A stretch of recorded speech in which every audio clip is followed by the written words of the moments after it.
my dad, he would say to me, listen, I don't think you need to get upset at the officials. I don't think you need to go after them. You're better than that. You know, just go out and play. Now, of course, the way he said it was like, you don't need to get mad at the officials. You're better than that. But he said, but if you do, the lawyer came out in him and he said, don't curse, because that's where you get in trouble. Subsequently, I was like, okay, that's probably some good advice. Okay, you cannot be serious! Oh my God. You're an incompetent fool! Stop it. You're the pits of the world! I'm like, do not say you can't be serious anymore. He tells me off when I mention that. I still unfortunately say it sometimes, and you know, I can't. It's like I can't totally get away from it. No, you'll never get away from it. That's exactly. So I might as well just embrace it. You can't be serious, man. You cannot be serious. Really remarkable performance by McEnroe. Best player in the world. That ball was on the line. One of the greatest displays of tennis that I've ever seen.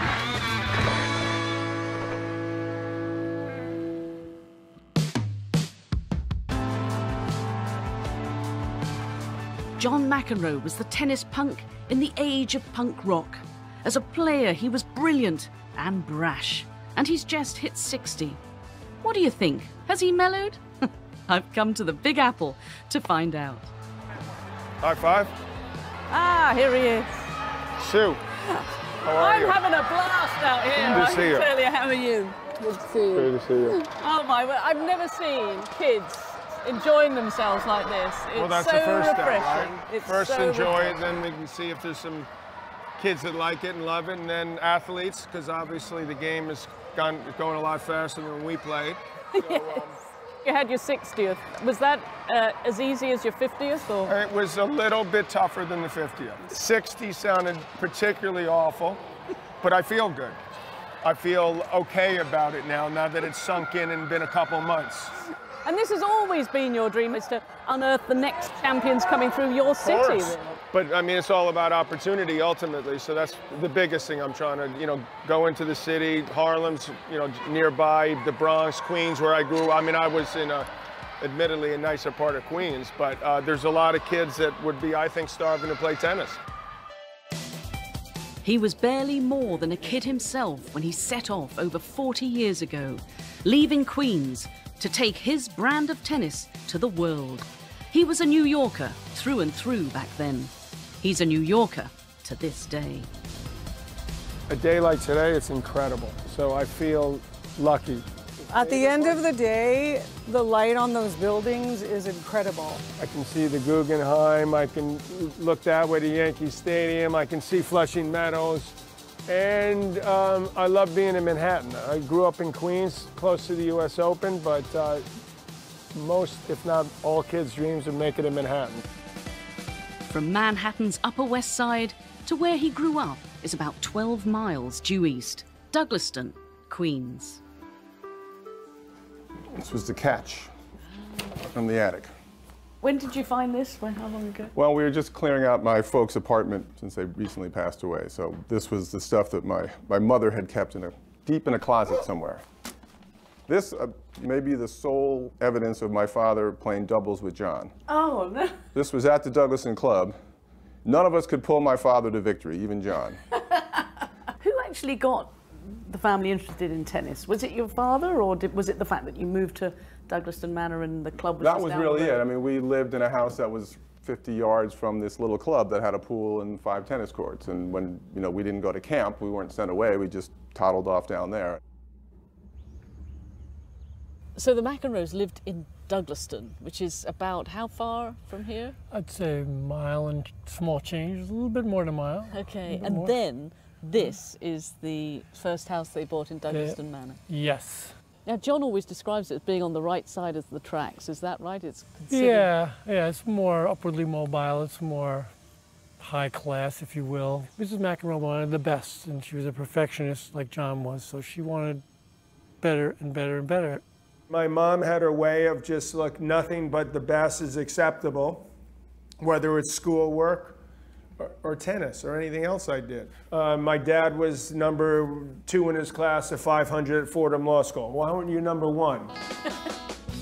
That's from Europe. When my parents got married in Germany when my father was in the service, which is where John was born. My dad was so proud of John and you know, worked for him and with him for years. And you know, he really was the one who enjoyed traveling around and watching. My dad requested to come to the seniors event in Noka Heist in Belgium, and I'm like, no, he's not coming. But my mom was very thankful, so I was like, yeah, let's do it. We arrived at the press conference. They asked any other questions. My dad goes like this, raises his hand. You asked about Belgium.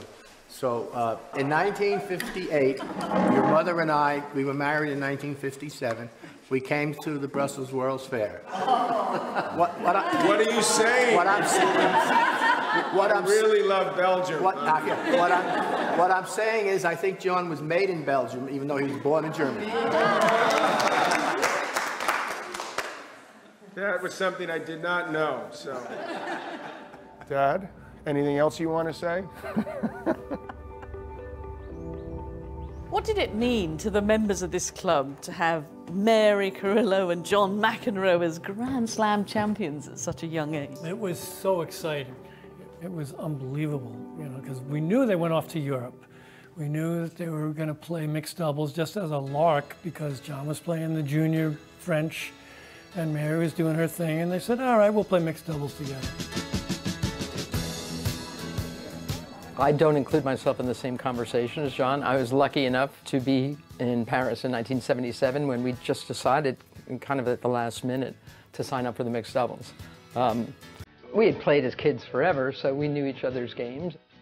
And, oh my God, they're in the quarterfinals now. Oh, I can't believe it. Mrs. Carrillo would come up and go, Jimmy, they won again. And I go, wow. And they won the whole thing. And it was just amazing. And this was before John emerged at Wimbledon a month later. When I first hit court number 1 in the quarters, it was the first time people got a look at me. In 1977, when he made this great run at Wimbledon, I was the expert on him. I'd known him my whole life. People were trying to figure out how John was doing what he was doing. And I said, you should have seen him about 2 feet ago. He's been doing this from the time he was a little boy. Oh, good play by McEnroe.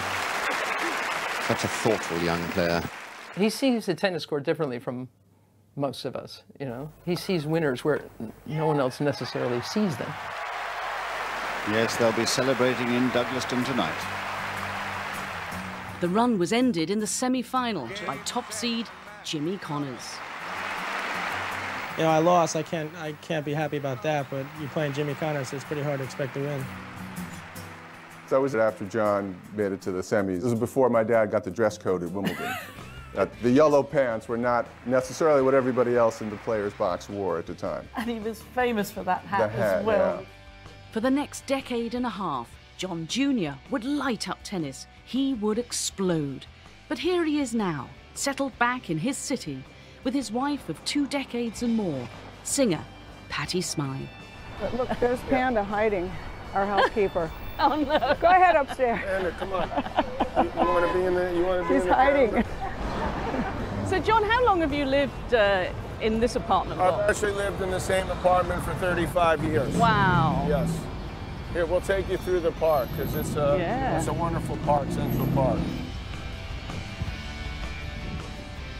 Patty, you grew up in New York as well, but when you guys met, you were in LA. Yeah, I had moved out. I mean, I had seen John once in a nightclub called the Ritz at a Tina Turner show, and he was sitting at the table next to me in this, like, I'll never forget, you had that like Palestinian looking scarf on, you know, those that were big and the Clash wore and stuff. But that was the only time that I saw him, which is weird because we moved in the same circles. He liked music, I was in music, we both liked comedy, and I never met him, and it took me moving to California, and I was at a Christmas party at a friend of mine in LA, which is where you go around the world and you find a guy from Queens. 1993. John took a long time to call me, because he didn't give me his number when we met, although I said, oh, you know, I come to New York all the time. And he had a gallery. I said, maybe I'll come see the gallery. Nothing, crickets. So I was like, okay, well, that's okay. No, we fight about the story still. It's 25 years later. I can say that I was wrong. Sometimes. But sometimes. You can't possibly, in your wildest dreams, think that ball was in. You're kidding me? That's a my question! The question, jerk! As a tennis player, he's brilliant, but I'm afraid I can't stand the way he behaves. Lucky we haven't got McEnroe, I don't like it. It doesn't represent America. Look, you can't be serious, man. You cannot be serious! That ball was on the line. Chalk flew up. It was clearly in. Everyone knows it's in this whole stadium, and you call it out? Explain that to me, will you? You know, I always grew up believing that, you know, if there was something wrong, that you should argue. You shouldn't just, like, forget about it. I mean, when you see, like, a bad call, you shouldn't just go, well, go up there and say, you know, that ball was in or out or whatever. You guys sit here like two bumps on a log and say nothing because some idiot in the chair comes and just does nothing. It was a shock, the reaction that it got, because that's the way, in New York, that's the way people talk. You know, and so you talk to someone like that, and then you go away, and the next day everybody's forgotten about it, and you're back to square one again. Well, here suddenly he's in the headlines. John McEnroe's in trouble again. Could I have the referee, please? No, not. Could I have the referee? No. The ball was inside the line. Inside the line. I don't like seeing him lose and get super pissed. Half the time I feel like he was super pissed because he was losing, which I get. But yeah, I mean, they crack me up and then they reach a level of not being so funny anymore. I want to turn them off. It took on a life of its own, didn't it? The ball's in! Everyone could see that the ball's in! Oh, gee, man, chalk dust! Everyone could see that there was chalk dust! I couldn't have handled it, I'm sure. But I definitely would have been like, that's displaced anger. I would have really been trying to get him to stop doing that. No, it wasn't displaced, okay? It was placed right at the right place. You got the absolute tits of the world, you know that? The level of officiating is so much worse than it is in other sports. You know, when people look back in 10 years, they're going to thank me for improving the level of officiating. We're not going to have a point taken away because this guy's an incompetent fool. You know that? That's what he is. That's what he is, all right? Made me kind of sad watching him get so upset over these things. Well, also, and like, the injustice of it all. Yeah. And how they like couldn't challenge calls. Yeah, and I just like really always believed he was right. Eagle Eye. So hard. He was right. Eagle Eye came around about 30 years too late. There are times that John does things in the court that we all wish he didn't do. I certainly am among that group of people at times. Do you have a go at him about it? Oh, sure. How many times would you like to know? 1,000, 2,000? One time we tried to fix him to that, his father and I. We talked to him after one argument he had. They said, listen, I know that it's tough, but if you can behave better, you will find that a lot of people will like you more. Okay, he said to his father and me, so we'll try. I'll try. Okay, he went to try like a nice guy. He lost in the first round. First tournament, second tournament, he lost in the second tournament, second round. And I said, John, be yourself. He went back and started winning. The call came before the ball was played. He never even called it. Well, no, yes, he called No, it. he never said anything. He called a foul. And do you think it did distract you? I think it did. I think I would have been a better player had I not. Others disagree. They think I harness this energy to whatever, throw off the opponent or, you know, lift my energy up or whatever it is. And some of that may be true. Back in those days, that punk era just starting to take hold, and there were a lot of young kids who really liked the idea of John and John becoming a great player. I think Wimbledon, though, you know, maybe that's not the place where young kids hang out. His thing that's funny with the umpires and the calls, that's just in his DNA, man. He challenges everything. And he really does. He really is punk. My parents, you know, give 110%. And if you've got to the finals of Wimbledon, why didn't you win it? You're number 2, you got to be 1. So that propelled me for a long time, but it also, it's difficult when you feel like no matter what you do, it's not enough. He wanted to be all the time a winner. He didn't want to lose any match. Yes. I think he sometimes has unrealistic expectations. If you look up the definition of a perfectionist, it's never being satisfied. So I don't think it's such a great thing to be a perfectionist in some ways. The type of fear that I felt, that fear of failure, comes out in different ways for different people. And so sometimes you end up taking it, a lot of times I take it out myself.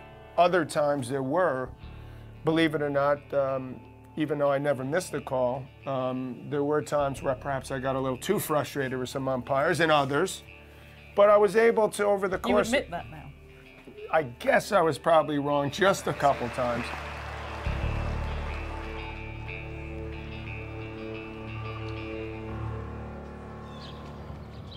But what was it about Borg? Because it was against Borg. You never lost it, no matter what happened. Well, one of our earlier matches, I did lose it. And it got to 5-all in the 3rd set, and he pointed his finger and he said, "Come here." So I realized, I said to myself, this guy's gonna come and tell me I'm the biggest asshole that ever lived. And I'm gonna have to eat it, because he's right. And then I came up to the net and he put his arm around me and said, "Look, this is good. This is a good thing. Just take it easy. This is a great match." Wow. And I was like, is he trying to play some mental games on me, man? What's going on here? He's trying to blow my mind.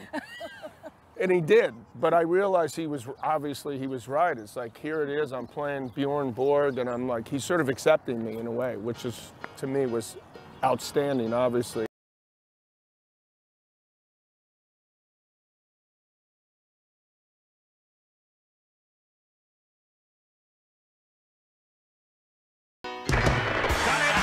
The greatest victories ever. Another dream achieved.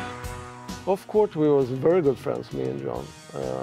On the court, we were very different. I mean, I was the calm one, and he had a lot of emotions, things to say and do on the court. I think in the beginning he was a little bit lost. He has a temper, and he was behaving bad, and all the other tennis players, they said, "We don't like this guy," you know. They didn't accept him as a person and as a player.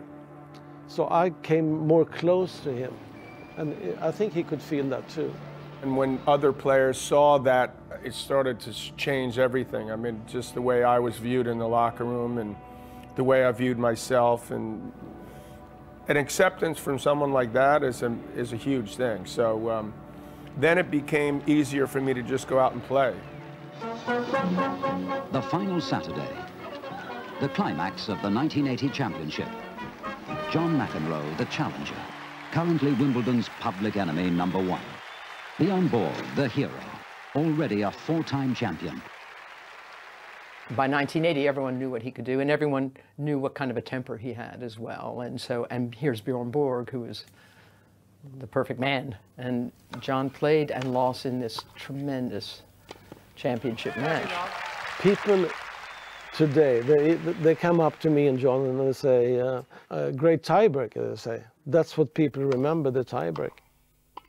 By the time I got to the tiebreaker, I was starting to feel like I was going in the wrong direction. 3rd championship point. But the crowd and the moment sort of gave me that instant shot of adrenaline. However he got there, I don't. John always wants to remind us who won the tiebreak. Yes, exactly. I know. I won the tiebreaker, John said. I know that. Set point for McEnroe.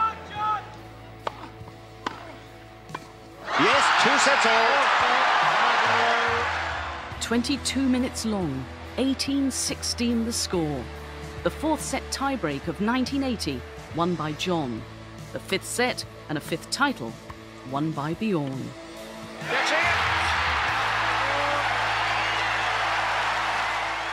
There was this incredible sense of satisfaction that I'd been part of something special, but it was also an incredible emptiness that after all that, I still hadn't won it. McEnroe today didn't win the championship, but he won the respect of everybody around the centre court. I flew home on the same flight as the McEnroes. And John McEnroe Jr., the boy, was out cold.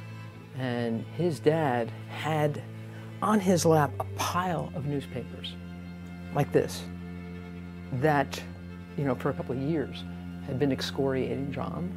And all it was were these magnificent tales of the greatest tennis match that was ever played on the lawns of Wimbledon.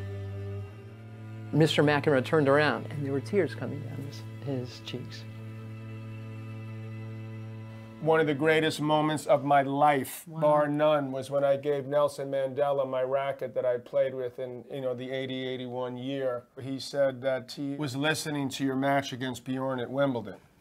And I realized he was listening on a radio on Robbins Island, and I'm like, I'm complaining about line calls. And this guy spent 27 years of his life in the present.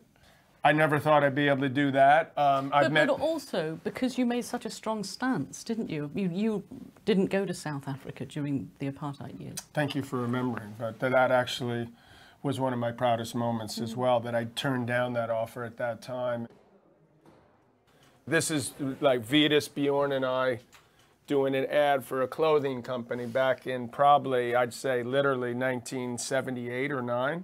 They're two of your best buddies. And Vitas you first met at the Port Washington, wasn't it? Port Washington? It was. I was maybe 10 or 11, and he's 4 years older than me, so he was already sort of running things and the best guy there, and everyone loved him, including the girls, so I immediately thought I want to be like him. When I first joined the tour, he sort of took me under his wing. When I played him at the Open, the first final that I ever made, 79 Open, it was two kids from Queens. And after I beat him pretty soundly, usually the last person in the world you want to see is the person you just lost to in the finals of a Grand Slam event. And he said, what are you doing later? And you know, I remember thinking, whatever he's doing is going to be a lot better than what I'm doing. He sort of, the red carpet was rolled out at even places like Studio 54, which is the toughest place in the world to get into. You're not shaved, there's no way in a million years you're gonna get in. Listen, just go home. I remember going in, they're like, get out of here, kid. And I'm like, I'm 5 in the world in tennis, and I get out of here. So I meant any time that I thought of even wanting to go to a place like Studio 54, I made sure that I wanted to see where Vitas was first. Pretty much everything that I did was because of him, in a way. I mean, I wanted to play tennis because of him. I started playing guitar because of him. I got into art because of him. He was the tennis rock star in a way, wasn't he? I guess the comparison would be in England, the George Best of the New York, you know.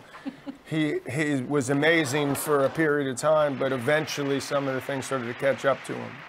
Vitas had struggled with some addiction issues. Were drugs quite prevalent within tennis during that time? Tennis players nowadays are tested more and even like blood tests, and no one wants this, and I hope no one's doing it. But to me, in our day, we're using performance-detracting drugs. Now they do performance-enhancing drugs. No one realized, or I'm sure we realized in a way, it was like, how can we sort of succeed in a sense, burn the candle on both ends? You know, it wasn't like, that's a really dumb idea in a way. But that's sort of the way people were operating in the 70s, probably at least into the mid-80s. At 3 p.m. New York time, Mr. Gerulaitis was found dead at the home of an acquaintance. Vitas Gerulaitis died not of drugs, but of carbon monoxide poisoning at a friend's guest house in the Hamptons on New York's Long Island. He had turned his life around, hadn't he? That was what was so shocking in a way. We were all worried about him for a long time, and it seemed like, you know, he had turned the corner. I mean, my parents passed away a couple of years ago. They were 81 years old, and I wish they were still here, obviously, but Vitas was 40. That was the closest to this day, in a way, close that it's ever happened, someone who, you know, meant so much to me. The weird thing is that the day that he died was pretty much the first day that I started going out with Patty. So this is, you know, this unbelievable, I don't know, it's a word, juxtaposition or sort of this incredible thing that ended up happening and this horrific thing that happened.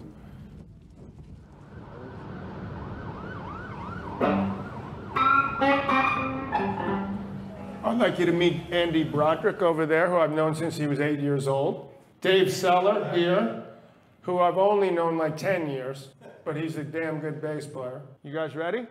The first tune that we're gonna play is a song that I wrote about 20 years ago for Patty. Look into your eyes, you way in the sky. I look at them again, look right through the world. I thought to myself, oh no, not again. I would say music is probably his biggest passion. You know, he has a couple of guitars and he loves to jam. When I came home over Christmas, my sisters Anna and Ava were also here, and we had like this really fun kind of like late night Beatles jam in the living room right here. And yeah, it's great. Like I really enjoy playing music and singing together as a family. I was like playing air guitar all the time, like a tennis racket or something. And then it dawned on me, hey, maybe I should actually play a guitar, you know, instead of playing air guitar, because I realized then I was going to travel a lot and I'd have a lot of dead time. Oh, I would say John's one of my best friends. He's a very kind-hearted and easygoing, nice person. I met John in Orlando, Florida. We were on tour. The band had met him because they'd all gone to Wimbledon to see him, but I was never a tennis fan, or I'm not really a sports fan. So when he would come to London, he'd always give me a call, and I knew it's because he thought I might have some pot. I mean, I wasn't a big pot head, but he was. But he loves rock and roll, he loves music. And he played on an album of mine a couple albums ago, and he played fantastic. Don't Get Me Wrong was largely influenced by him. Just because people would only see that one side of him when he'd lose it. He should be in a band. And then, of course, Patty's a great singer, so, you know, therein lies, you know, I mean, are you going to get in a band with your wife? I don't know. She says no. Well, it usually doesn't work out very well. 1, 2, 3, 4. This is like when I was actually like probably 20 years ago, more than 20 years ago, I was actually playing a lot of concerts, and Patty said, because she was pregnant with Anna, who's now 23, she said, listen, from this point forward, if someone goes away to play music, it's me, not you.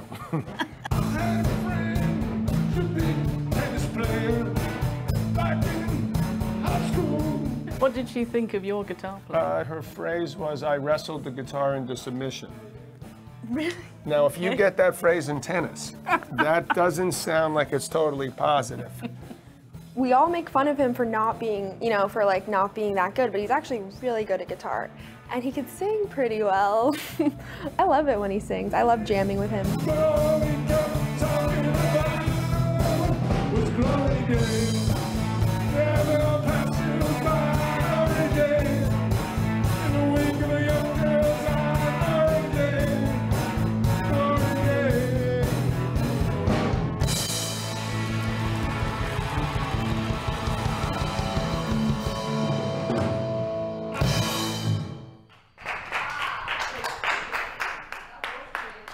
That is very appropriate because it's about the old days and thinking about the good times or the old days. So that's all I think about.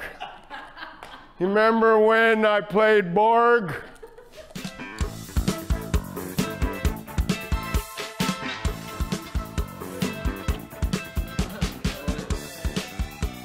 What would you consider to be your greatest moment? If you had to pick a moment, it would have been winning Wimbledon the first time.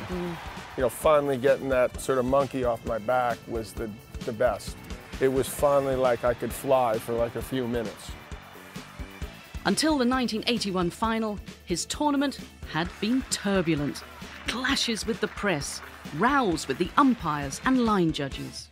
That I'm not going to be considered a champion in a real sense of the word until I'm able to go out there and not let those things bother me.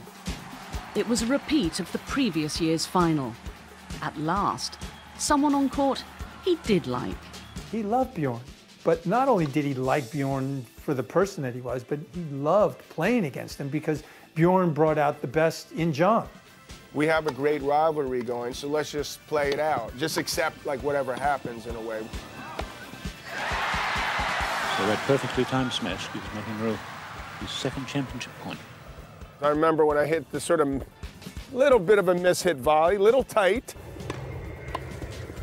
Almost got to the ground, but I realized that he had done that, so that was, you know, can't do that, so I sort of got back up on my feet. And it was right around that moment that I felt that joy of winning. A really remarkable performance by McEnroe. I wanted to prove that I could win Wimbledon, and I proved it because I won Wimbledon, and I feel very good about it. And I feel good because I beat a guy that's one of the greatest players that ever lived. He was a rival that brought my game to new heights. That was the exciting part. And then he basically decided he didn't want to play anymore. Being number 2 was to him a failure in a way. Do you feel that that mentality was why possibly he walked away at such a young age? Yeah, I think that's part of it. I've asked him many times. I've never gotten a lot of straight answers about why or whether he feels good about it. Show him how much we miss him. It's Bjorn Borg. He did tell me being 2 in the world is like being 100 in the world. And I would like, no, I don't think it's that way at all. I think that means there's one player in the world that's better than you. That sounds pretty good to me than 99. There's a connection that you can't help but feel that you want to sort of protect each other. It was like when Bjorn decided to sell his trophies or Wimbledon trophies, like, what the hell are you doing, man? I mean, could it be possible that he's got financial problems? And I said, by the way, if you are selling them, I want the 1981. Okay, because I should have won that. So how much? But besides that, you talked him that, out of it, didn't you? I believe I did. That was the good news. Max said he was first on the phone. Was he the first person to phone you up? He talked to me anyway. I don't know. Cannot be. Yeah, that's true. No, he was the first one. John was the first one. He was the first one. So what the hell are you doing? You know, I don't know exactly what happened. I just know that I love Bjorn Borg. So I don't want anything bad to happen to him. Once retired, Bjorn Borg stayed away from Wimbledon for 19 years. Not so the winner of 81, 83 and 84. From 3-time champion to television broadcaster. When I was playing, you know, I came here for one reason only, which is to try to win Wimbledon. But now, sort of being on the other side, commentating, the backseat driver basically is pretty awesome. People, I believe, look at me in a lot different way than they used to. If you were the captain of the England football team and a decision went against you, what would you say?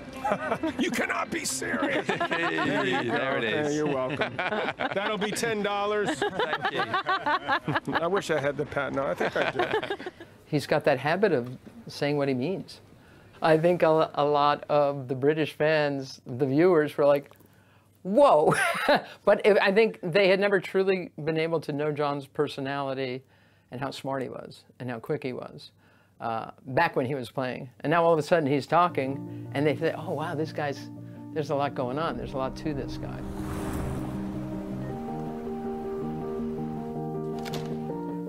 You own this gallery. When did you start here? I think my first show was early 1994. I had a full-time operation.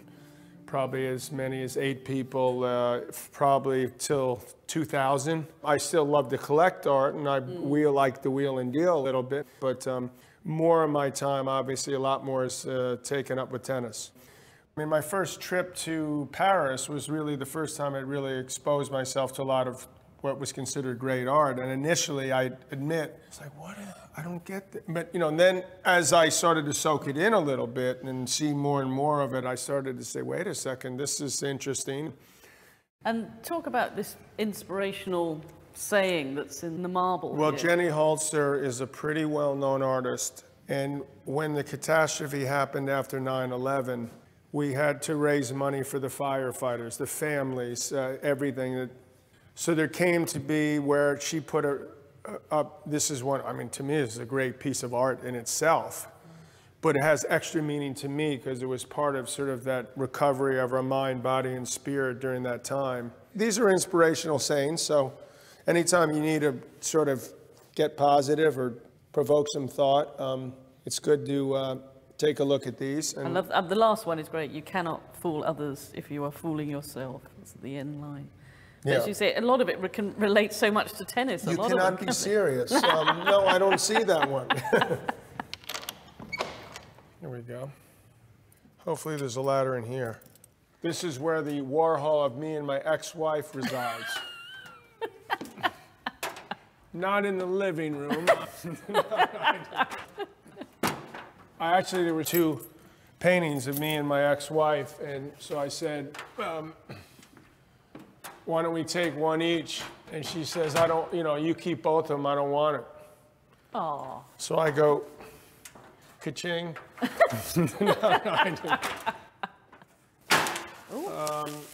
So maybe at some point I may need a little hand. Yeah. You have a little piece there? Yeah, I got it.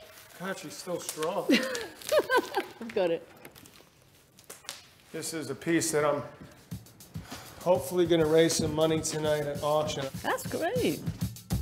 You've got a busy night tonight. Tell us a little bit about the comedy night. It's a win-win. You get to have some laughs, and you raise some money in the process, and we'll use that to try to get some more kids out to my academy that wouldn't have otherwise had the chance. So I'm going to introduce the stars of the evening, or some of the stars. First, Patrick. He's the president of the Johnny Mac Tennis Project charity, Patrick McEnroe. And then I'll introduce... Don't you forget, Claude, I'm the best looking McEnroe. Well, you're the youngest McEnroe. You're now very much involved here. You came on board how long ago? A little over 2 years ago. Well, I went to John and I said, I've got a few offers and a few things on the table. He says, oh man, you got to come help me out. He says, I need you. I see an unbelievable combination of my own family. A couple of my own children are here. My wonderful wife, Patty. My brother, Mark. We're the handsome guy. Where is he? Stand up and show him how handsome you really are. There he is. There he is. And what was the dynamic between you and your brothers?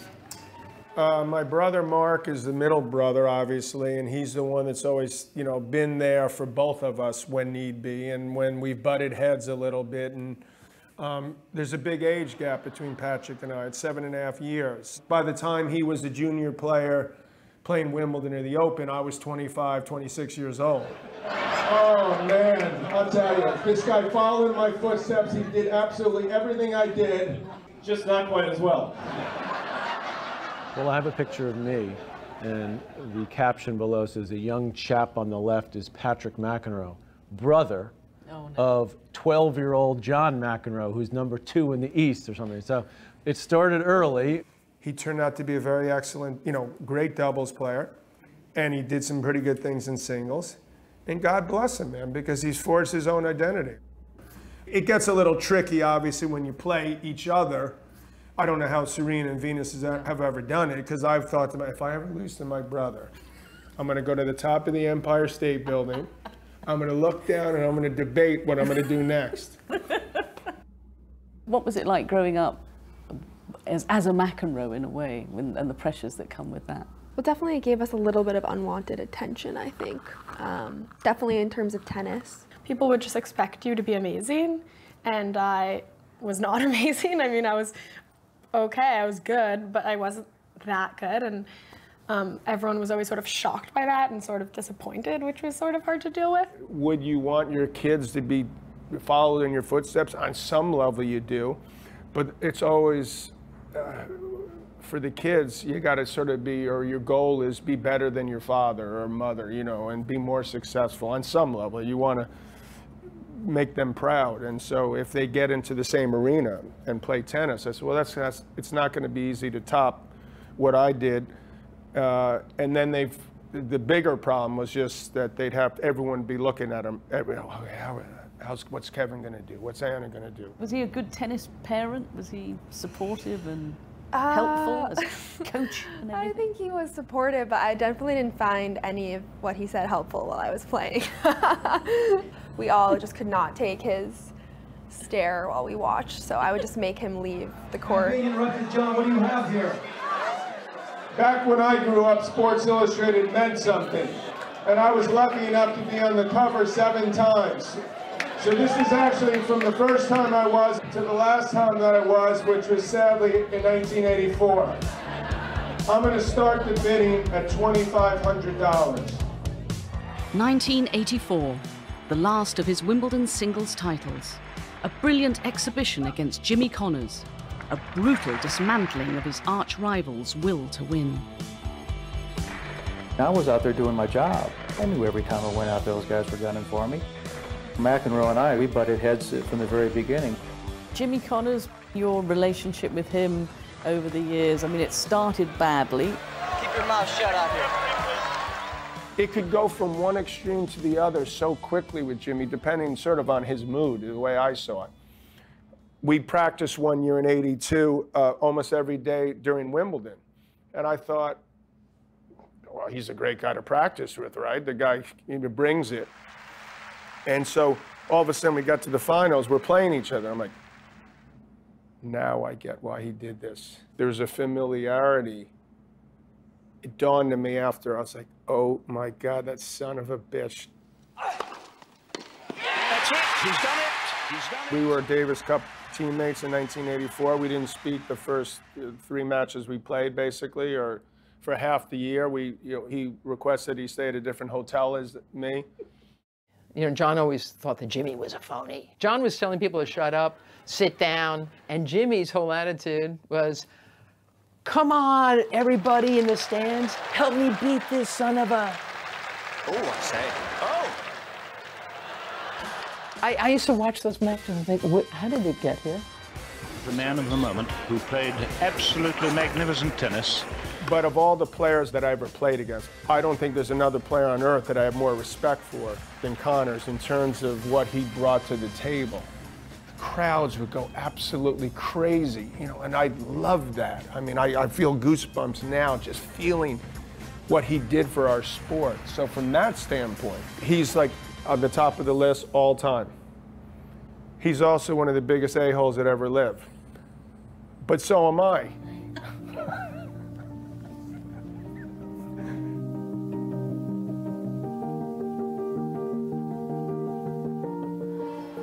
This is meant as an inspiration for these kids here. And then you've got a lot of them here, look. Yeah, we got tons of kids, you know, and we want to inspire them. 2 of your Wimbledon replicas, 81, which is the huge one.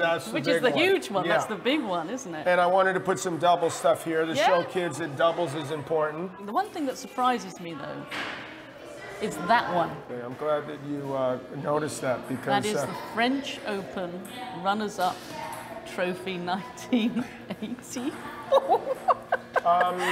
Yeah. Both men aiming to win their first French championship. McEnroe and his opponent, Lendl. I was playing in the juniors that year, and we were waiting to play the junior doubles final. And they said, oh, John was winning so easily that they're going to put you on center court. And I'm like, oh my God, this is amazing. My brother's going to win the French Open, and I'm going to play on center court, and then the juniors. 2 sets lost to McEnroe in 1 hour and 6 minutes. Everything was just perfect. I was absolutely kicking his ass. No reason at all to start, you know, at 6'3", 6'2", start going off on some tangent like I started to do, get pissed at the camera guy. Just because I was so close and getting edgy and, you know, something, you don't want anything to happen, everything's got to be perfect.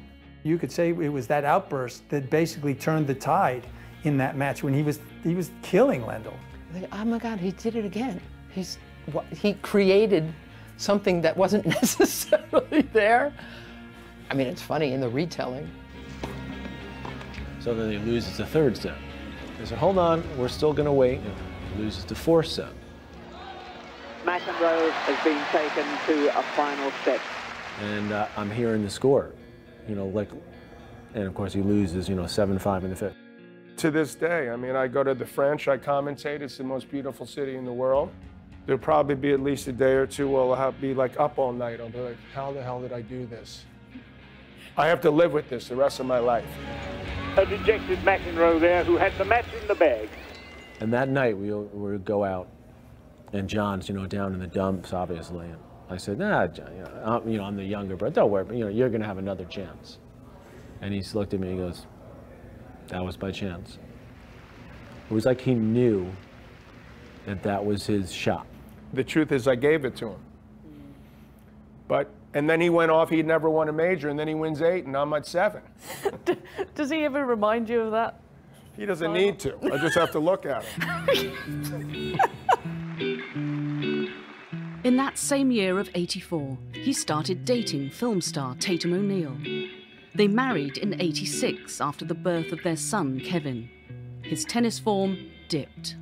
Perhaps I didn't have that same sort of dig deep as I needed to, because I sort of, well, you know, you're a father now, and you've got different responsibilities, and life's pretty good. It wasn't just the fact that he was, you know, trying to balance marriage and kids and the tour, but he quite liked that Hollywood social scene. This celebrity lifestyle further excited the tabloids. I was getting hammered by the press, and no one would ask me about tennis. There was frustration at the All England Club. People that I felt like should be protecting me weren't. I had been in 5 Wimbledon finals, and in '86, I could have played, but I felt like I wanted to send a message, and I pretty much thought, okay, I'm bigger than the game. This is what I thought, and I'm going to show them. This is how I'm going to register my frustration and anger. I'm going to pull out of I'm not going to play the tournament. And then as those 2 weeks were happening, I noticed that they were actually still playing the event. And then I was like, whoa, they're still playing, and there's a winner, and their life goes on. But by the end of the next year coming around, I had reinvigorated, and I was like doubling down. And I said, I'm going to do it again. And the same thing happened. And then I realized I'd sort of blown it in a way, and that I had to reassess sort of what was happening, and that no one's bigger than the game. Yes, McEnroe. Today, the return. I thought I'd come back a better player. That was the plan. It wasn't to be worse. That's it. I never hit the level that I hit before. But I felt like even if I was contending and competing, it was better than not playing. Did it kill me inside in a way to sort of have to accept that? Yeah. Knowing that I couldn't figure out how to juggle family and what I needed to do in terms of training and everything else, and the motivation and the time that you need to do it, it was extremely frustrating. How tough was that time when you say you were struggling to win matches, you were getting frustrated, but also your marriage was falling apart? How difficult was that time? I didn't think it was falling apart until it fell apart. 1992 was the last year of my career. Right when I sort of said, okay, that's it, I'm going to stop, that's when she said, you know, we need to be separated. And then I was like, I thought, so even though when you look back, there were signs, okay, things weren't, I mean, trying to juggle when we were young, 3 kids, and she was too young, I was too immature. I mean, you could go on and on. Divorce was followed by a bitterly fought custody battle. John was eventually awarded sole guardianship of the children. It was a tough time for a couple of years right at the end of my career in '92, and so the next couple of years I was sort of just lost, trying to be as supportive as I could be for my kids at the time. And then I met Patty. It was so refreshing because he was really very honest, and he talked about getting divorced. He wasn't divorced yet, he was separated, and how painful it had been for him. Like, I got a lot of warnings about the situation, but I just was like, you know, come on, how bad could it be? I didn't want to get married again, first of all. I was like, this thing it ended in sort of disaster, and I mean, I'm sure a lot of people can relate. It's no fun, the divorce part of it. And so when I started to go out with her, I went from feeling like I didn't want to be married to I want to have more children with this person and be married. He was very certain, and I was very uncertain, but I had some sort of instinct. You know, for once in my life, I followed a right instinct. We ended up moving into his house in Malibu in Los Angeles, and then we moved back to New York to all live together within a year and a half of when I met him. You know, part of it was sort of this baptism by fire scenario. We're all in the same house together. My mom got pregnant with my sister very quickly. I didn't know I was going to go from 1 to 5 kids in a year. I had no idea. Then a few years later, it was 1 to 6. we really had no choice but to all kind of learn to live together, and I definitely learned to love him very early. I feel like he's someone who cares a lot about like duty, and he's someone who just always sort of does what he needs to do for his family. He's just always going that extra mile to make sure that everyone around him is like comfortable and happy. You know, I wish I had done better and before, and I wish I continued to do better. I mean, that's one of the biggest goals I would ever have, to be regarded as a good father. So it's difficult, especially juggling, you know, all the kids when you have it from 2 marriages and people coming and going. I think he really tried. He would fly all the way around the world to be home for their birthday parties, and I mean, he really just tried to just be there and just be around. I'm always telling him, you know, you were a good dad, man. I mean, you're not a perfect dad. I'm not a perfect mom, but you know, you were a good dad. He has gotten more empathetic, and I think he wants to be empathetic. I mean, my mother was very ill this past fall, and she came to stay with us for like 3.5 months, and he was so kind to her. I mean, he not for 1 second, I won't get choked up, but he never made her feel unwelcome. It was really sweet, because I thought he would turn to me at some point and be like, get her out of here, because she's tough, my mom. And he didn't. That's pretty sweet. 4 months is a long time. And she's fine now. And what's great also is she's scared of him, so he can boss her around and get her to do it. I can't get her to do anything, and he just walks in the room and she's like, okay.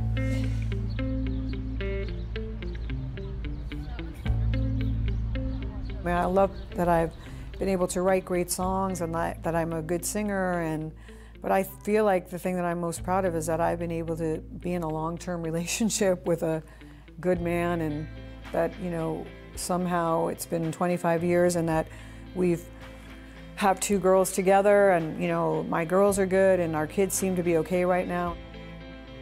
I was given the opportunity to have a second chance, and that's been the best thing that could have happened to me, because what she's done is allow me to be me. Like she said to me 20 years ago, she said, if you're going to play in the senior tour, you got to train for that. You can't just show up. And you've been training, John, how long? 130 years. We've been training, what, John, 18 years? 15? How much? 2002 for 3, 6, 17. 17 years. Well, we met because... Yes, I used to work with his ex-wife. Oh. But John was saying he wish he'd met you earlier, because you've... Me too. It makes me incredibly frustrated that I didn't get him 10 years before that, because he would have had 10 more years of a career at the top level. Yeah. We thought beer was good for you. That's what you get for hanging out with Keith Richards, for having Keith be your trainer. For John to be playing at the level he's playing still in the seniors, Right. I mean, he's the oldest guy out there. Yeah. And he's as fit, if not fitter than Well, that. yeah. The thing that sets him apart from everybody else is that he's got a work ethic, which is second to none. I mean, John works. He's consistent. One would think that this guy would not take direction well, but it's really, really to his credit that when he hears it, he does it. He tries it. He doesn't try and be the boss of you. Nice. The ATP Champions Tour is for players now in their senior years. John was a founder member, and he's still playing 22 years later. The senior in perhaps his last season. I'm pretty, deep. I don't have to run too much. I'm just playing doubles. Okay. I can virtually stand there and just destroy these nobodies. Wow. You got to get some footage of my best buddy Peter Fleming there from the old days, my doubles partner. Yeah, let's get him out on the court again. This is about all you're going to get out of me. The pair, as they were, winners of 7 Grand Slam doubles titles. They were good friends. You know, Peter was from New Jersey. We were from New York. So they were good friends for a long while, and they made a good team. John didn't like practicing, but he would tone his serve and volley skills playing doubles. And he liked the competition, and he liked playing with Peter. Yes, they've done it. well, a marvellous example of the doubles art. He enjoyed playing doubles because in singles, I think he felt a bit like it's me against the world. Whereas in doubles, he had a partner, somebody he could lean on, someone he could joke with, and somebody who could just shoulder some of the stress. Jeepers, I mean, oh, come on. I've seen it all. I've seen it all. This is the way you want to operate, right? Jeepers. It takes a while to warm up the diesel engine, but this is... Yeah. Don't let anyone believe that we all get this type of treatment. He's maybe the most loyal guy I've ever met. One year we lost, and I had played a bad match. I felt really horrible. And we were out having a couple beers afterward, and I said, I'm so sorry, man. I played terrible, and I let you down. And he said, listen. And this was in the first year of our partnership. He said, listen, we win as a team, we lose as a team. That's enough. I've heard enough. And end of story. And so for the next 6, 7 years, I always knew that I never had to, be worried that he was going to feel like I was letting him down. He was great. He was so talented. He was born to be a competitor, and tennis just so happened to be the sport that he was best at. I've walked around town with a lot of people who are quite famous over the years for whatever reasons, just mates. But when I'm with John, it doesn't matter if you're crossing the street, if people roll their windows down, waiters, cab drivers, everyone's like, hey, John. He just has a man of the people, guys on the street just dig him. When I first met him, the homeless guys knew who he was. I mean, they don't have TVs. I didn't understand how we could go down to South America, to little villages in Africa. It was like everywhere we went. It was like, because I didn't realize the scope of it. I had been in the music business. I knew some famous people, but it's a different thing, his thing. He's a very complicated and multifaceted sort of man. I think he gets reduced often to sort of the super brat stereotype, but there's a lot more going on. When he's with people he's comfortable with, like with his close friends or with his family, he is very outgoing. But I think, in public, he's very shy. He's like social anxiety, though. I still see it happen. Like when we're going into an event or a room, you feel it. He gets distracted, he gets nervous. Well, that's why people think he's not funny or he's not that friendly. He seems colder than he is. And I think it comes from basically the fact that from the time that he was 17, everywhere he went, people were stopping him, trying to get autographs or take pictures. It's one together. Listen, I don't got all day. Come on. Does he like the celebrity status he has, do you think? Loves it.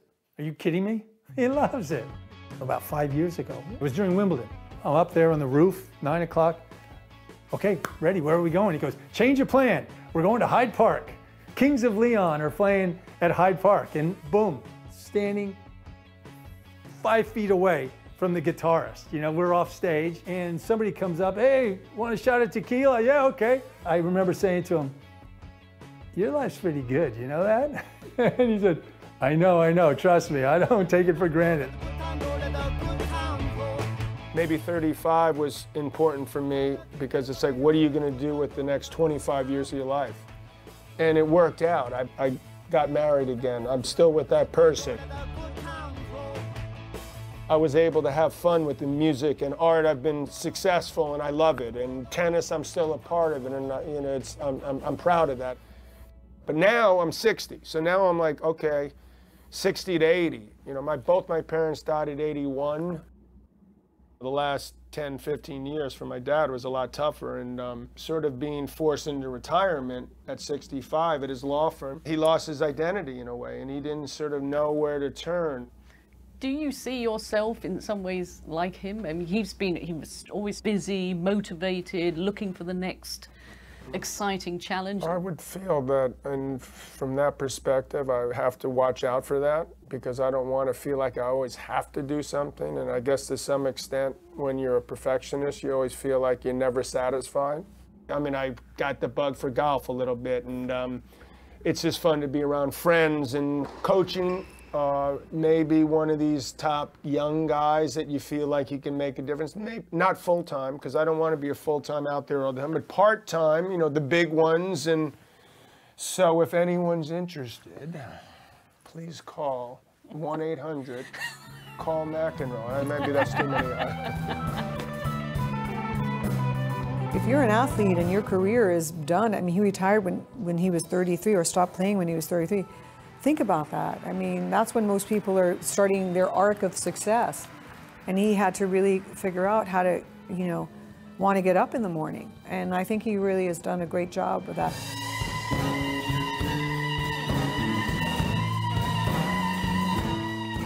It took a while to sort of mature into realizing how lucky I was. I mean, I do wish I'd realized earlier, but they do say better late than never.